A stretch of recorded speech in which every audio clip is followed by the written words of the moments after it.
4월 25일 부활 제4주일. 해마다 부활 제4주일은 성소주일이다. 하느님의 부르심인 성소에는 여러 가지가 있다. 교회는 이 모두를 존중하는 가운데 오늘 성소주일은 특히 사제, 수도자, 선교사, 성소의 증진을 위한 날이다. 성소주일은 제2차 바티칸 공의회가 진행되던 1964년 성 바오로 6세 교황이 수확할 것은 많은데 일꾼은 적다. 그러니 수확할 밭의 주인님께 일꾼들을 보내 주십사고 청하여라 하신 그리스도의 가르침에 따라 정하였다. 이날은 모든 그리스도인에게 성소를 개발하고 육성하는 일에 꾸준한 기도와 필요한 활동으로 협력해야 할 의무를 자각하게 하는 기회가 되고 있다. 오늘 전례. 오늘은 부활 제4주일이며 성소주일입니다. 하느님께서는 성자의 이름으로 인간의 나약함을 치유하시며 부활하신 성자의 영광을 빛나게 하십니다. 흩어진 사람들을 한 가족으로 모으시어 착한 목자이신 그리스도와 일치하여 하느님의 자녀로 기쁨을 누리게 하시는 아버지께 감사드립시다. 분기도. 전능하시고 영원하신 하느님, 목자이신 그리스도께서 앞장서 가신 나라로 나약한 양떼인 저희를 이끄시어 하느님과 함께 천상 기쁨을 누리게 하소서. 성부와 성령과 함께 천주로서 영원히 살아계시며 다스리시는 성자 우리 주 예수 그리스도를 통하여 비나이다. 말씀의 초대. 베드로 사도는 나자렛 사람 예수 그리스도의 이름으로 병자를 고쳤다며 사람들에게 주어진 이름 가운데 구원받는 데 필요한 이름은 예수 그리스도밖에 없다고 한다. 요한 사도는 우리는 하느님의 자녀이며 그분께서 나타나시면 우리도 그분처럼 되리라는 것을 알고 있다고 한다. 예수님께서는 착한 목자이시며 착한 목자는 양들을 위하여 자기 목숨을 내놓는다고 하신다. 제1독서. 예수님 말고는 다른 누구에게도 구원이 없습니다. 사도행전의 말씀입니다. 그 무렵 베드로가 성령으로 가득 차 말하였다. 백성의 지도자들과 원로 여러분, 우리가 병든 사람에게 착한 일을 한 사실과 이 사람이 어떻게 구원받았는가 하는 문제로 오늘 신문을 받는 것이라면 여러분 모두와 온 이스라엘 백성은 이것을 알아야 합니다. 나자렛 사람 예수 그리스도의 이름으로 곧 여러분이 십자가에 못 박았지만 하느님께서 죽은 이들 가운데에서 다시 일으키신 바로 그분의 이름으로 이 사람이 여러분 앞에 온전한 몸으로 서게 되었습니다.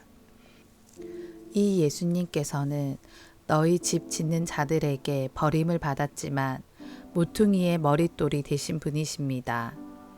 그분 말고는 다른 누구에게도 구원이 없습니다. 사실 사람들에게 주어진 이름 가운데에서 우리가 구원받는 데에 필요한 이름은 하늘 아래 이 이름밖에 없습니다. 주님의 말씀입니다. 하느님 감사합니다. 제2독서. 우리는 하느님을 있는 그대로 뵙게 될 것입니다. 요한일서의 말씀입니다. 사랑하는 여러분, 아버지께서 우리에게 얼마나 큰 사랑을 주시어 우리가 하느님의 자녀라 불리게 되었는지 생각해 보십시오. 과연 우리는 그분의 자녀입니다. 세상이 우리를 알지 못하는 까닭은 세상이 그분을 알지 못하였기 때문입니다. 사랑하는 여러분, 이제 우리는 하느님의 자녀입니다.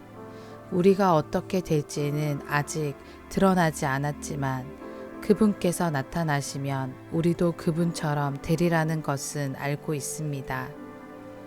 그분을 있는 그대로 뵙게 될 것이기 때문입니다. 주님의 말씀입니다. 하느님 감사합니다. 복음. 착한 목자는 양들을 위하여 자기 목숨을 내놓는다. 요한이 전한 거룩한 복음입니다. 그때 예수님께서 말씀하셨다. 나는 착한 목자다. 착한 목자는 양들을 위하여 자기 목숨을 내놓는다. 삭구는 목자가 아니고 양도 자기 것이 아니기 때문에 이리가 오는 것을 보면 양들을 버리고 달아난다. 그러면 이리는 양들을 물어가고 양떼를 흩어버린다. 그는 삭꾼이어서 양들에게 관심이 없기 때문이다. 나는 착한 목자다. 나는 내 양들을 알고 내 양들은 나를 안다. 이는 아버지께서 나를 아시고 내가 아버지를 아는 것과 같다. 나는 양들을 위하여 목숨을 내놓는다. 그러나 나에게는 이 우리 안에 들지 않는 양들도 있다. 나는 그들도 데려와야 한다. 그들도 내 목소리를 알아듣고 마침내 한 목자 아래 한 양떼가 될 것이다. 아버지께서는 내가 목숨을 내놓기 때문에 나를 사랑하신다. 그렇게 하여 나는 목숨을 다시 얻는다. 아무도 나에게서 목숨을 빼앗지 못한다. 내가 스스로 그것을 내놓는 것이다. 나는 목숨을 내놓을 권한이 있고 그것을 다시 얻을 권한도 있다. 이것이 내가 내 아버지에게서 받은 명령이다. 주님의 말씀입니다. 그리스도님 찬미합니다. 오늘의 묵상. 오늘은 성소 주일입니다. 여러분이 받은 성소, 하느님의 거룩한 부르심은 무엇입니까? 신학교를 다니던 어느 날 갑자기 이런 의문이 들었습니다. 나는 초등학교 3학년 때 첫 영성체를 하고 복사를 하면서 자연스레 신부가 되고 싶다고 생각하였고, 그래서 고등학교를 졸업하면서 신학교에 입학하였다.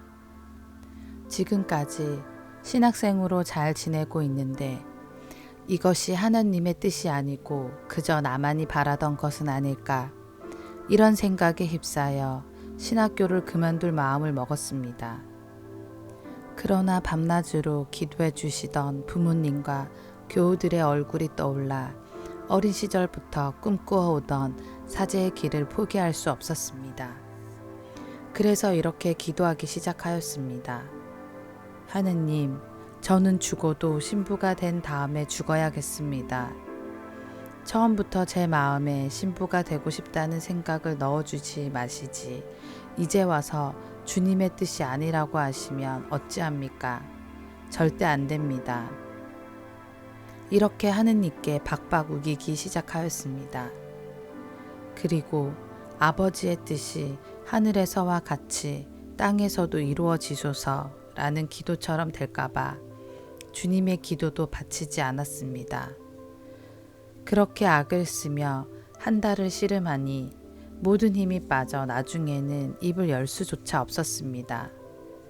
그때 마음속 깊은 곳에서 이런 생각이 떠올랐습니다. 아, 인생을 살아가면서 가장 중요한 것은 하느님과 하나 되는 것, 하느님과의 일치, 성인이 되는 것이구나. 그 하느님과 하나 되기 위한 길이 여럿 있는데 어떤 이는 사제성소, 어떤 이는 수도성소, 어떤 이는 혼인성소를 선물로 받는 것이구나. 그 선물은 더 귀하고 덜 귀하고 크고 작음이 있는 것이 아니구나. 하느님이라는 큰 산을 오르는 여러 길 가운데 하나일 뿐이구나. 주님께서 너의 길은 이 길이 아니고 저 길이다 하신다면 기꺼이 그 길을 가면 되는구나.